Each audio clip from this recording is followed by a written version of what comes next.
My name is Tammy Hickey. I'm the CEO and founder of Believe Inc., and we're going to give away $1 billion to charity. I've had people say to me, oh, you got to quit saying that. You can't say you're going to give away $1 billion because that is not credible. I'm like, why not? When it came to my dream, my daughter actually said to me one day when we were having that mom and daughter, and she was trying to figure out her life, and I was really saying, you got to do what you're passionate about, and really was giving it to her. And she said to me at the end, okay, Mom, I get it. What are you doing? And what have you written in the last month? But I hadn't written anything for a long period of time. And that's really what I love to do most. Well, movies make a lot of money. And I wanted to do something that was impactful. When I decided I was going to go back into screenwriting, I wanted to do it a little bit differently than I had done it previously. I did take a class on Screenwriting U, and I was going through it and wanted to do something different. And I was writing about it. I thought, what's something that kids like and adults like? I said, dragons.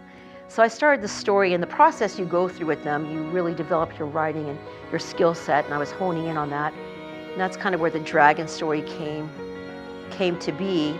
And then as I was writing it, a friend of mine said, well, if you really want to do it differently, think about what you really would want to support. And I said, well, I want to support children with disabilities and children in need that are struggling, because I know how hard that is. And he said, then give the dragon a disability. And I said, I can't do that. That's really hard. How am I going to give a dragon a disability? And then I really prayed about it, and I worked on it, and I thought about it. And I wrote some scenes, and I changed them. And I didn't have a name for the dragon yet. And then I started researching names, and then she came to be. And I liked the name Dagmar the Dragon, and in my head, she just formed. And then all the story was surrounded around that disability, and how in the story, we want to change her and fix her. And then during the story, we learn that she's perfect just as she is. And I think we all have a disability of some sort. Some of us show it, and some of us don't. And realizing that that's okay. And that's how the story really formulated. Okay, so then I swore I wasn't going to cry through any of this, but I just need a second. Sorry. Yeah, it's very personal for me. So I think the character Atlas in my story, reflects, a time in his childhood where he's lost his father, and now he has something else he's responsible for that all of a sudden appears, this dragon that has a disability. And I think for me, it is a reflection of my childhood. I had my first job when I was 12, babysitting. I started a babysitting business and collecting money and giving it to my mom. My mom and dad were divorced, and my mom needed that income. So I was making more than she was making in the summer at 14, and buying things for my brother and my sister, clothes, and she was doing the best she could. So I think Atlas is a reflection of that in some ways, in that his father's passed away, and now he has something to be responsible for. And how does he do that? How does he do that, and how he changes the family name of the story? In second grade is where I think the dream for writing always began.